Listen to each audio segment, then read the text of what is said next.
Knee pain, back pain, shoulder pain, ఎటువంటి మొండి నొప్పులనైనా తగ్గించే clinic Indo British advanced pain clinic. దేశవ్యాప్తంగా ఢిల్లీ లిక్కర్ స్కామ్ ప్రకంపనలు సృష్టిస్తుంది. ఢిల్లీ ముఖ్యమంత్రి అరవింద్ కేజ్రీవాల్ని ఎన్ఫోర్స్మెంట్ డైరెక్టరేట్ అరెస్ట్ చేయడంతో పాటు అంతకుముందు వారం రోజుల ముందు మాజీ ఎమ్మెల్సీ కవితను కూడా ప్రస్తుతం అరెస్ట్ చేశారు. ఈ నేపథ్యంలో అసలు ఏంటి కేసుకు సంబంధించి అరవింద్ కేజ్రీవాల్ బయటకు వస్తారా? ఈ కేసుకు సంబంధించినటువంటి పూర్తి డీటెయిల్స్ తెలుసుకోవడానికి మనతో పాటు సిబిఐ మాజీ జాయింట్ డైరెక్టర్ లక్ష్మీనారాయణ ఉన్నారు. మాట్లాడదాం. సార్ నమస్తే సార్. సార్ ఇప్పుడు అరవింద్ కేజ్రీవాల్ అరెస్ట్ మనం చూసాము, ఎన్ఫోర్స్మెంట్ డైరెక్టర్ అరెస్ట్ చేసింది. ఢిల్లీ లిక్కర్ స్కామ్ అసలు ఏంటి సార్? అంటే నిజంగానే అరవింద్ కేజ్రీవాల్ పాత్ర ఉందన్నా ఏం జరుగుతుంది? పాత్ర ఉంది అని నిర్ణయించాల్సిన బాధ్యత కోర్టులకు ఉంటుంది. అంటే ఒక కేసు రిజిస్టర్ చేసి ఇన్వెస్టిగేట్ చేసే బాధ్యత ఈ ఇన్వెస్టిగేటింగ్ ఏజెన్సీస్కి ఉంటుంది. లైక్ సిబిఐ కానీ, ఈడీ కానీ, లోకల్ పోలీస్ కానీ. వీళ్ళు ఏంటంటే ప్రైమా ఫేసి ఒక ఎఫ్ఐఆర్ తీసుకొని అందులో ఉన్న విషయాల్లో తథ్యం ఉందా లేదా అని చూసి ఎవిడెన్స్ కలెక్ట్ చేసి అందులో విషయాలు ఉన్నాయి అంటే అప్పుడు వాళ్ళు కోర్టులో ఛార్జ్షీట్ వేస్తారు. వాళ్ళు వేసిన ఛార్జ్షీట్ని కోర్టు పరిగణనలోకి తీసుకొని వాళ్ళ దగ్గర ఉన్న ఎవిడెన్స్ చూసి ఫైనల్గా ఈ వ్యక్తి మీద శిక్షకు అర్హుడా కాదా అన్నది డిసైడ్ చేస్తాం. కాబట్టి ఇప్పుడు ఈ కేసులో ఇంకా మనం ప్రిలిమినరీ స్టేజ్లో ఉన్నాం, అంటే ఇన్వెస్టిగేషన్ స్టేజ్లో ఉన్నాం.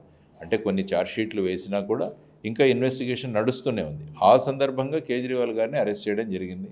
గత వారంలో కవిత గారిని అరెస్ట్ చేయడం జరిగింది. ఆ తర్వాత అంతకుముందు ఈయన మన మనీష్ సిసోదియా గారు, సంజయ్ సింగ్, తర్వాత అనేక మంది పిళ్ళై కానీ కావచ్చు, వీళ్ళందరూ అరెస్ట్ అయ్యారు. అందులో ఢిల్లీ లిక్కర్ స్కామ్ బేసిక్గా ఏంటంటే ఇంతకుముందు అది కూడా ప్రభుత్వ ఆధీనంలో ఉండేది, అంటే లిక్కర్ షాప్స్ ఇవన్నీ. ఈ కొత్త పాలసీలో ఏం చేశారంటే వాళ్ళు దీన్ని ప్రైవేట్ వెండర్స్కి అప్పచెప్పడం మొదలుపెట్టారు. ఇంతకుముందున్న షాపుల సంఖ్య పెంచారు. ఆ తర్వాత వాళ్ళకు అనేక రాయితీలు ఇచ్చారు. తర్వాత టైమింగ్స్ పెంచుకోవడానికి కూడా చెప్పారు. సో ఇవన్నీ చేయడం వల్ల వారికి అడ్వాంటేజ్ అవుతుందని చెప్పి దానికి ఫలితంగా ఒక 100 కోట్ల రూపాయలు వాళ్ళు ఈ విధంగా కిక్ బ్యాక్ తీసుకున్నారు, అంటే లంచం తీసుకున్నారు అన్నది ప్రధానమైన ఆరోపణ. సో దాని తర్వాత ఏంటంటే ఆ పాలసీని వాళ్ళు క్యాన్సిల్ చేశారు. తర్వాత ఆ పాలసీని క్యాన్సిల్ చేసి మళ్ళీ ఓల్డ్ సిస్టమే మొదలుపెట్టారు. కానీ ఈ మధ్యలో కొత్త పాలసీని ప్రవేశపెట్టడానికి ఒక 100 కోట్లు వాళ్లకు లంచంగా ఇవ్వబడింది, ముఖ్యంగా ఈ సౌత్ లాబీ నుంచి అని చెప్పారు. చెప్పిన తర్వాత ఇప్పుడు కేజ్రీవాల్ గారు కూడా ఈ వచ్చిన డబ్బులు ఏవైతే ఉన్నాయో వాటిలో ఆయనకు కూడా కొంత ముట్టింది అన్నది ప్రధానంగా వీళ్ళు వాదిస్తున్న విషయం. ఇప్పటి వరకు ఐ థింక్ 129 కోట్ల ఆస్తులు మేము ఐడెంటిఫై చేశాము, తర్వాత జప్తు చేశామని వాళ్ళు చెబుతున్నారు. కాబట్టి ఇప్పుడు మీరు అన్నట్టు కేజ్రీవాల్ గారి పాత్ర ఇప్పుడు అరెస్ట్ చేసే వరకు వచ్చింది. అరెస్ట్ చేసిన తర్వాత వారి దగ్గర నుంచి ఎటువంటి సమాచారం రాబట్టాలన్నది ఇప్పుడు కోర్టు ముందు వారి కస్టడీ అడుగుతారు. ఇప్పుడు లేటెస్ట్గా నేను చూసింది ఈడీ వారు ఒక 10 రోజుల ఈడీ కస్టడీకి కేజ్రీవాల్ గారి మీద వాళ్ళు రిమాండ్ రిపోర్ట్ ఇచ్చారని చెప్పారు. కాబట్టి కేజ్రీవాల్ గారు కూడా కోర్టుకు చేరారని విన్నాను నేను. సో ఆ విధంగా ఇప్పుడు ఇరు తరపున వాదనలు వింటారు. అక్కడ ఏఎస్జీ వాదిస్తారు, అడిషనల్ సాలిసిటర్ జనరల్. ఇటు సైడ్ ఐ థింక్ వీరు అభిషేక్ మను సింఘ్వి ఆయన వాదిస్తున్నారు. సో వాదోపవాదాలు విన్న తర్వాత జడ్జి గారు నిర్ణయిస్తారు. అంటే ఈయన 10 రోజుల కస్టడీకి ఇవ్వాలా, లేకుంటే వారం రోజుల కస్టడీకి ఇవ్వాలా, అసలు ఈడీ కస్టడీకి ఇవ్వాల్సిన అవసరమే లేదా, ఈయన జ్యుడిషియల్ రిమాండ్కి పంపిద్దామా, జ్యుడిషియల్ రిమాండ్ వేసిన తర్వాత కేజ్రీవాల్ గారు బెయిల్ అప్లై చేసుకోవచ్చు. కాబట్టి ఇవన్నీ కూడా జరగబోయే అంశాలు. సో ఈ విధంగా మనం చూసుకుంటే ఇప్పుడు 2 గంటలకు మొదలైన వాదోపవాదాలు ఫైనల్గా ఏ విధంగా అవుతాయన్నది సుమారుగా 3-4 గంటలు వాదోపవాదాలు జరిగే అవకాశం ఉంటుంది. ఎందుకంటే వారు చేసే ప్రతి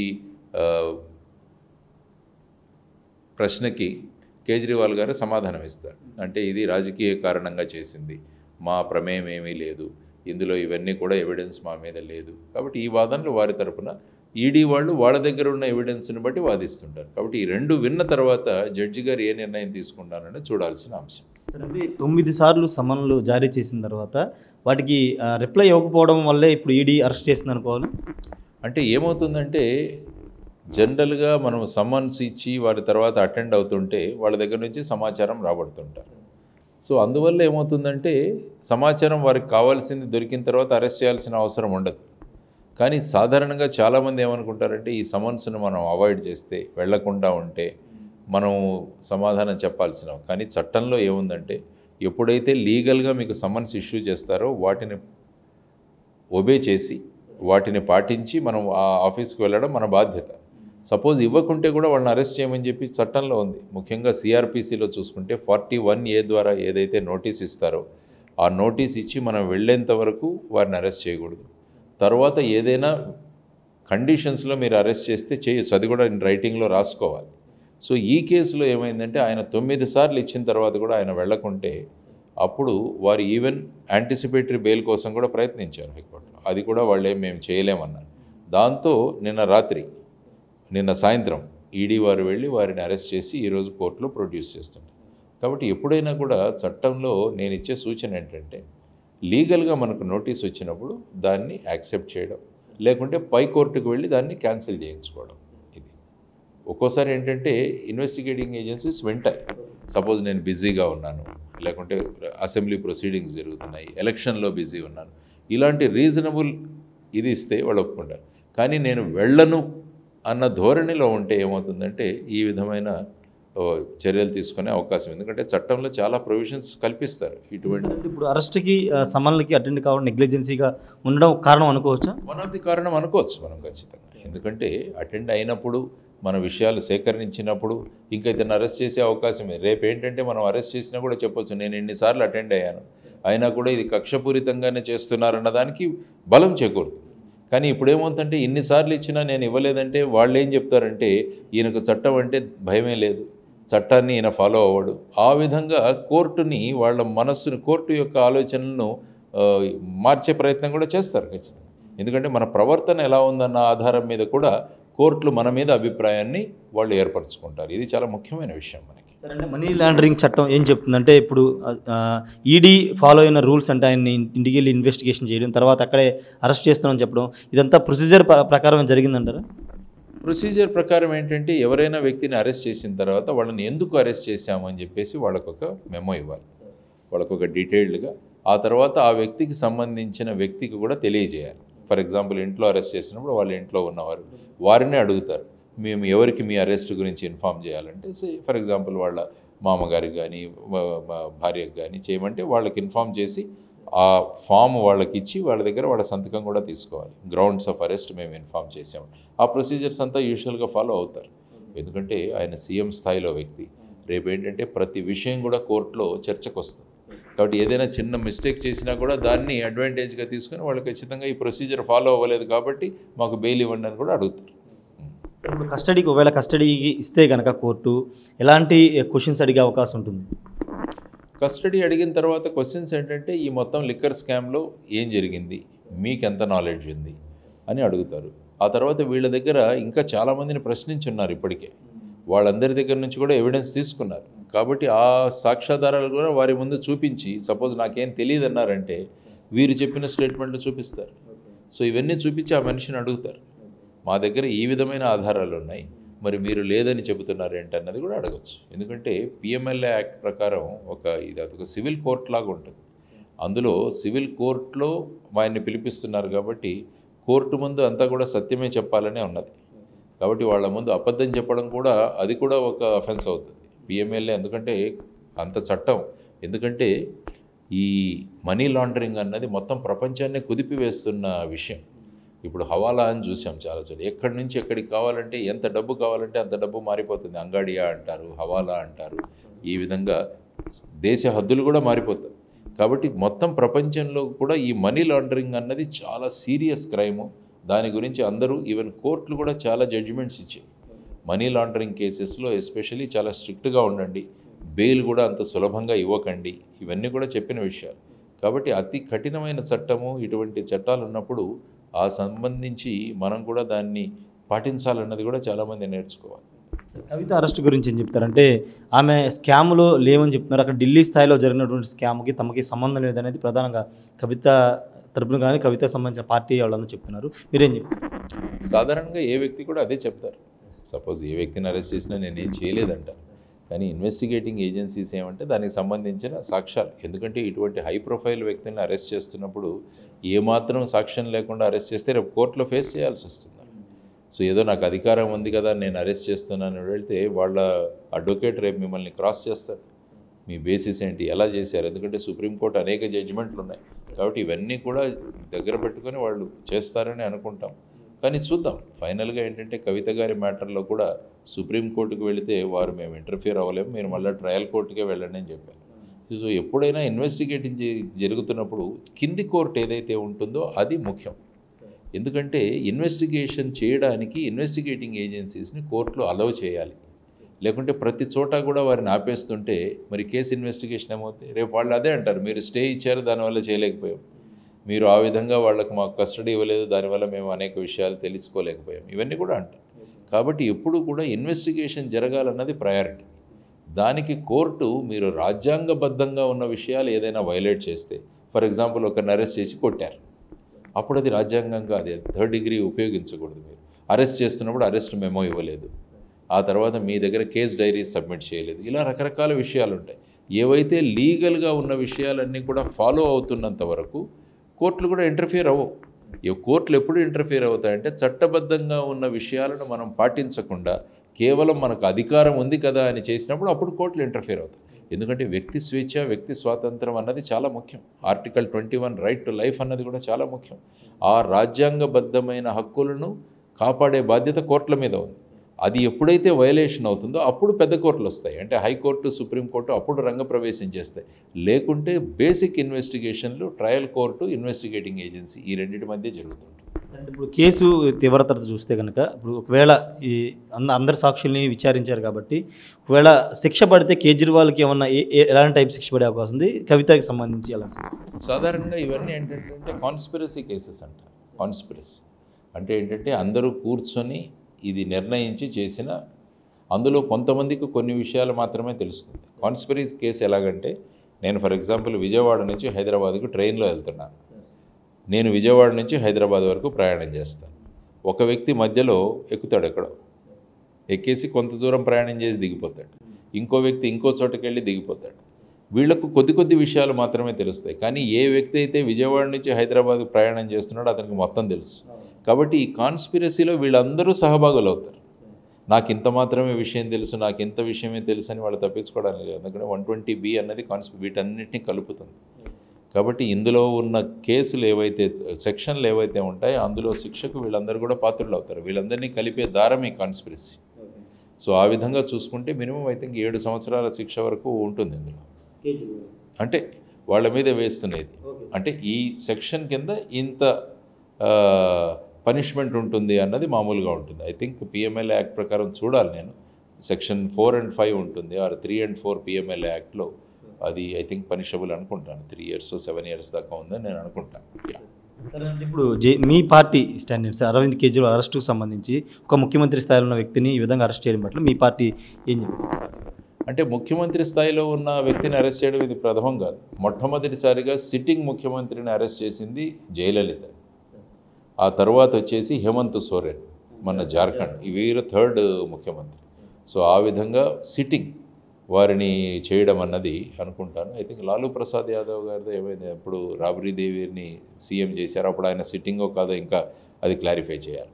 సో ఆ విధంగా చేయడం వల్ల ఏమవుతుందంటే, అంటే ముఖ్యమంత్రి స్థాయిలో ఉన్న వ్యక్తులు ఫైనల్గా వారు చేశారా లేదా అన్నది రేపు కోర్టులో జరిగిన తర్వాత తెలుస్తుంది. కానీ ఈ విధమైన అలిగేషన్స్ రావడం అన్నది కూడా చాలా జాగ్రత్తగా ఉండాలి. ఎందుకంటే ఆ స్థానాల్లో ఉన్నవాళ్ళు, ఆ పొజిషన్లో ఉన్నవాళ్ళు ప్రతి విషయాలు కూడా ట్రాన్స్పరెన్సీ చాలా ముఖ్యం. ముఖ్యంగా ఏంటంటే అరవింద్ కేజ్రీవాల్ గారు అవినీతికి విరోధంగా ఆయన యాక్ట్ చేసే వ్యక్తి. అది జన లోక్పాల్ తీసుకురావడానికి అన్నా హజారా గారితో కలిసి సత్యాగ్రహాలు నిర్వహించారు. కాబట్టి ఆయన మీద ఫోకస్ ఇంకా ఎక్కువగా ఉంటుంది. సో ఆయన మీద ఇటువంటిది రావడం అన్నది అది దురదృష్టకరం. అది పొలిటికల్ రీజన్స్ వల్ల అయిందా లేకుంటే అని వాళ్ళు వాదిస్తున్నారు. కానీ జనరల్గా ఏ ఆధారాలు లేకుండా ఏ ఇన్వెస్టిగేటింగ్ ఏజెన్సీ ఆ విధంగా ఎవరినో పొలిటికల్ బాసెస్ని వాళ్ళను ఖుషి చేయడానికి, వాళ్ళని సంతోషపెట్టడానికి చేయదు. ఎందుకంటే రేపు వాళ్ళు ఎదుర్కోవాలి కోర్టులో, పొలిటికల్ వాళ్ళు వెళ్ళిపోతారు. కానీ ఫైనల్గా అక్కడ కోర్టులో సమాధానం చెప్పాల్సిన వాళ్ళు ఆ ఏజెన్సీలో ఉన్నవాడు. సో ఆ విధంగా చేసుకుంటూ పోతుంటే చూద్దాం ఈరోజు కోర్టులో ఏమవుతుందో. తర్వాత ఈవెన్ సుప్రీంకోర్టులో కూడా వారి అప్లికేషన్ కన్సిడర్ చేస్తామని చెప్పారంటే ఈ అరెస్ట్కి సంబంధించి. సుప్రీంకోర్టు ఏ విధమైన నిర్ణయం తీసుకుంటుందో. కానీ కవిత గారి కేసులో ఇచ్చిన సుప్రీంకోర్టు నిర్ణయం వల్ల ఏమవుతుందంటే అది ఈయనకు కూడా వర్తిస్తుంది. మీరు వెళ్ళి ఏం చెప్పుకోవాలో అది మీరు ట్రయల్ కోర్టులో చెప్పుకోండి. ఏదైతే పిఎంఎల్ఏ కోర్టు ఉందో, క్రాస్ రెవెన్యూ కోర్టు, అక్కడికి వెళ్ళి మీ కోర్టులో చెప్పండి అని సుప్రీంకోర్టు కూడా అంటుంది. ఎందుకంటే నేను ముందు చెప్పినట్టు ఇన్వెస్టిగేషన్ స్థాయిలో కోర్టు ఉన్నప్పుడు పెద్ద కోర్టులు అంతగా జోక్యం కలిగించుకోవు అన్లెస్ రాజ్యాంగబద్ధంగా ఉన్న హక్కులకు ఎక్కడైనా భంగం కలిగితేనే అప్పుడు వస్తాయి, కానీ అదర్వైజ్ స్మూత్ ఇన్వెస్టిగేషన్ కోసం ఈ కోర్టులన్నీ కూడా లోవర్ కోర్టుకు వెళ్ళమని చెబుతాయి. అంటే ఇది కక్ష సాధింపు అరెస్ట్ అనేది ప్రధానంగా కాంగ్రెస్ పార్టీ మద్దతు ఇస్తున్న కాంగ్రెస్ పార్టీ కానీ విపక్షాలు కానీ చేస్తున్నటువంటి ప్రధాన ఆరోపణ. బీజేపీ కక్ష సాధింపు చర్యలో భాగంగానే ఎలక్షన్ ముందు అరెస్ట్ చేశారనేది వాళ్ళు చెప్తున్నారు. ఎలా ఉంటుందంటే రాజకీయ పార్టీలు వాళ్ళు అధికారంలో ఉన్నారో విపక్షాల్లో ఉన్నారో దాని మీద ఆధారపడి, అధికారంలో ఉన్నప్పుడు వారు ఇదే అంటారు, విపక్షాలకు వచ్చినప్పుడు వేరే విధంగా మారుతారు. So the opinion of a political party depends on where you are sitting, whether you are sitting in the opposition or whether you are sitting in the ruling. ప్రస్తుతం ప్రధానమంత్రి గారు గుజరాత్ ముఖ్యమంత్రిగా ఉన్నప్పుడు అప్పుడు సిబిఐ గురించి చెప్పారు, ఆయన కామెంట్స్ చేశారు. ఆయన ప్రధానమంత్రి అయిన తర్వాత లేదు పారదర్శకంగా ఉంటుందని వారే అంటారు. కాబట్టి ఆ విధమైన భూమికలు ఉంటాయి. కానీ బేసిక్గా మనం చూడాల్సింది ఏంటంటే ఇప్పుడు ఎనీ విషయం చెప్పాలంటే స్టాటిస్టిక్స్ మీద ఆధారపడి ఉంటుంది. ఇప్పుడు సుమారుగా దేశంలో గత 10 సంవత్సరాల నుంచి చెప్పడం ఏంటంటే సుమారుగా 10 సంవత్సరాల నుంచి 90% కేసులు ఏవైతే ఉన్నాయో అవన్నీ కూడా ప్రతిపక్షాల మీద ఉన్న వాళ్ళ మీదే జరుగుతున్నాయి. ఈడీ రేట్స్ కానీ మిగతా కేసులు కానీ. తర్వాత ఎవరైతే అపోజిషన్ నుంచి పాలకపక్షంలో జాయిన్ అవుతారో వాళ్ళ మీద ఉన్న కేసులు చాలా మందగతిన జరుగుతున్నాయి అన్నది కూడా అంటుంటారు. సో ఆ విధమైన పరిస్థితుల్లో ఈ దర్యాప్తు సంస్థల యొక్క క్రెడిబిలిటీ, విశ్వసనీయత అన్నది కాపాడడం అన్నది ప్రభుత్వాల బాధ్యత. కాబట్టి ఈ విధమైన అది నిజమే కావచ్చు, కానీ బయటికి ఎలా అనిపిస్తుందంటే వీళ్ళు ఈ ప్రభుత్వం దీనిని ఉపయోగించుకుంటున్నారా అన్న ఒక రకమైన భావన ప్రజల్లో కలగడానికి అవకాశం ఉంది. అందువల్ల ఇప్పుడు జనరల్గా ప్రజలు కోరుకుంటుంది, మేధావులు వీరంతా కోరుకుంటుంది ఏమంటే ఇటువంటి అలిగేషన్స్ వచ్చినప్పుడు, ఇటువంటి మీకు సందేహాలు వచ్చినప్పుడు ఈ 2 ఆర్గనైజేషన్స్ని ప్రభుత్వ అధీనంలో కాకుండా ఒక జ్యుడిషియల్ బాడీ కింద పెట్టండి అని. సపోజ్ ఇప్పుడు సిబిఐ అన్నది ప్రైమ్ మినిస్టర్ ఆఫీస్ కింద పనిచేస్తుంది, అదే ఈడీ చూసుకుంటే ఆర్థిక శాఖ మినిస్ట్రీ ఆఫ్ ఫైనాన్స్ కింద పనిచేస్తుంది. ఇప్పుడు చాలామంది ఏమంటారంటే మనం లోక్పాల్ వ్యవస్థ తీసుకొచ్చాం, లోక్పాల్ సుప్రీంకోర్టు రిటైర్డ్ జడ్జి కింద ఉంటుంది, కాబట్టి ఈ 2 సంస్థల్ని తీసుకువెళ్ళి లోక్పాల్ కింద పనిచేసేటట్టు పెట్టండి. దానివల్ల ఏంటంటే ప్రభుత్వ ఆధీనంలో ఈ 2 సంస్థలు లేవు. కాబట్టి ఏ విధంగా ఈ విధమైన ఆరోపణలు వస్తున్నాయో అంటే ప్రభుత్వాలు ఈ సంస్థలను ఉపయోగించుకొని వాళ్ళ కక్ష సాధింపు చర్యలు తీసుకుంటున్నారన్న దానికి తెరమూసేయచ్చు, సమాప్తి పలకవచ్చు. కానీ ఆ విధమైన నిర్ణయాలు తీసుకుంటుందా ప్రభుత్వం అన్నది చూడాల్సిన అంశాలు. ఎందుకంటే ప్రభుత్వం ఎలా ఉన్నాయంటే ఇప్పుడు చూసుకుంటే ప్రతిదీ వాళ్ళ చేతిలోనే ఉండాలనుకుంటున్నారు, అపోజిషనే వద్దంటున్నారు ప్రభుత్వాలు. ఇప్పుడు చూసుకుంటే పార్టీలు చూడండి, మన రాష్ట్రంలో చూస్తే వైనాట్ 175 అంటారు, అంటే 175 మేమే వచ్చేయాలంటే ఇంకేంటది, ప్రజాస్వామ్యమా, అరాచకమా? మిగతా పార్టీలు మాకు 160 వస్తాయంటున్నారు, మోడీ గారు చూస్తే 400 పైన రావాలంటున్నారు. అంటే ఏం జరుగుతుంది ఈ దేశంలో, రాష్ట్రాల్లో అన్నది మనం ఆలోచించాలి.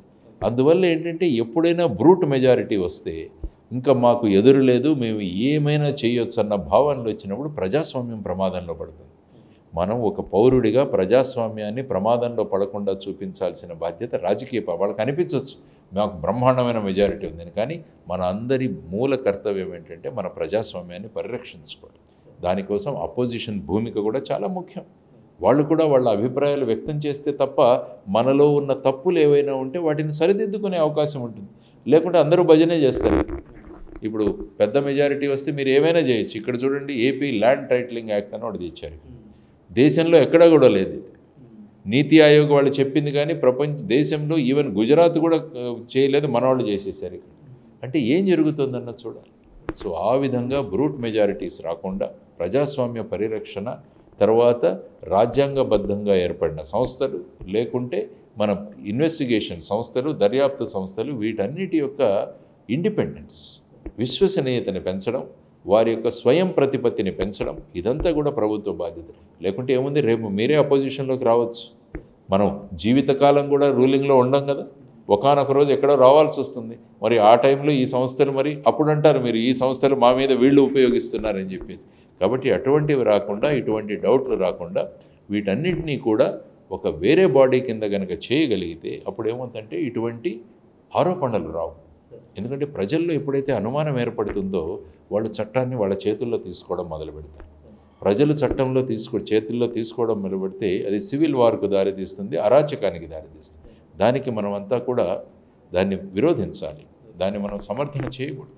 కాబట్టి ఈ విధంగా ప్రభుత్వాలు కానీ పొలిటికల్ పార్టీలు కానీ ఆలోచించాలి. దేశం ముఖ్యం, రాష్ట్రం ముఖ్యం, ఆ తర్వాతే మన పార్టీ, మన మన సభ్యులు.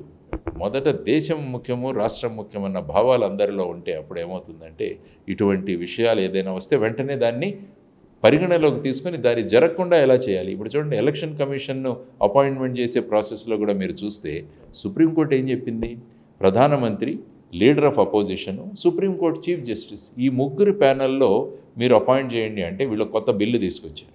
బిల్లు తీసుకొని సుప్రీంకోర్టు చీఫ్ జస్టిస్ ఉండకూడదు, అందులో లీడర్ ఆఫ్ అపోజిషను, ప్రధానమంత్రి, ఇంకొక మినిస్టరు. ఈ మంత్రి ప్రధానమంత్రికి ఎక్కడ విరోధిస్తాడండి? కాబట్టి రూలింగ్ గవర్నమెంట్ ఎవరు కావాలనుకుంటే వాళ్ళని పెట్టుకోవచ్చు. అదే ముందు ఉన్నదాన్ని చూస్తే leader of opposition, supreme court chief justice మాకు వద్దు అంటే అప్పుడు ఆటోమేటిక్గా వేరే వ్యక్తి వస్తాడు. సో ఆ విధంగా సంస్థల్ని తీసుకురావడం. ఎలక్టరల్ బాండ్స్ చూడండి, ఇప్పుడు అది కేవలం బడ్జెట్ డిస్కషన్లో పెట్టి ఎలక్టరల్ బాండ్స్ తీసుకొచ్చి ఎన్ని వేల కోట్లు ఒక్కొక్క పార్టీకి వచ్చాయి చూడండి.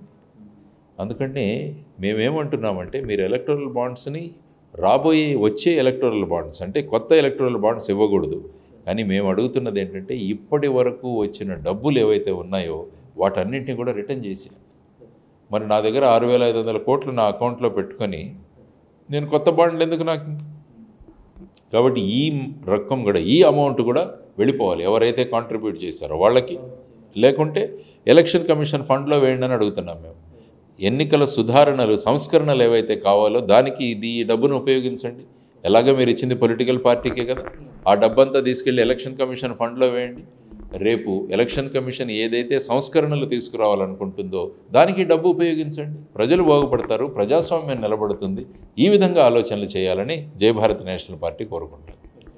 సార్ మొత్తం కూడా చెప్తున్నారు, అరవింద్ కేజ్రీవాల్ కవితకు సంబంధించి ఇన్వెస్టిగేషన్ ప్రాసెస్ జరుగుతుంది కాబట్టి ఆ కోర్టులు అంటే కింది కోర్టుల్లో నిర్ణయాలను బట్టే వాళ్ళ తర్వాత స్టెప్స్ అని తర్వాత ప్రొసీజర్ ఉంటుందని జేడీ లక్ష్మీనారాయణ చెప్తున్నారు, మాజీ జేడీ లక్ష్మీనారాయణ చెప్తున్నారు. ఏదేమైనప్పుడు ప్రస్తుతం దేశవ్యాప్తంగా ఈ కేసు అయితే సంచలనం సృష్టిస్తుంది. కవితకు సంబంధించి కానీ అటు కేజ్రీవాల్కి సంబంధించి కానీ ఫర్దర్గా ఎలాంటి అప్డేట్ ఉంటుందనేది చూడాల్సిన అవసరం ఉంది. మరోవైపు అంటే ప్రజాస్వామ్యంలో ఒక పార్టీకి మెజారిటీ ఇవ్వడం ద్వారా ఇలాంటి ఇష్యూస్ అన్నీ వస్తున్నాయి. ఖచ్చితంగా రాజకీయ కక్ష సాధింపు చర్య భాగంగానే ప్రతిపక్షాలు చెప్పడం కరెక్టే, కానీ అధికారంలోకి వచ్చిన తర్వాత వాళ్ళు కూడా అదే చేస్తున్నారు కాబట్టి ప్రజలు కొంత విశ్వసనీయత కోల్పోతున్నారని చెప్తున్నారు.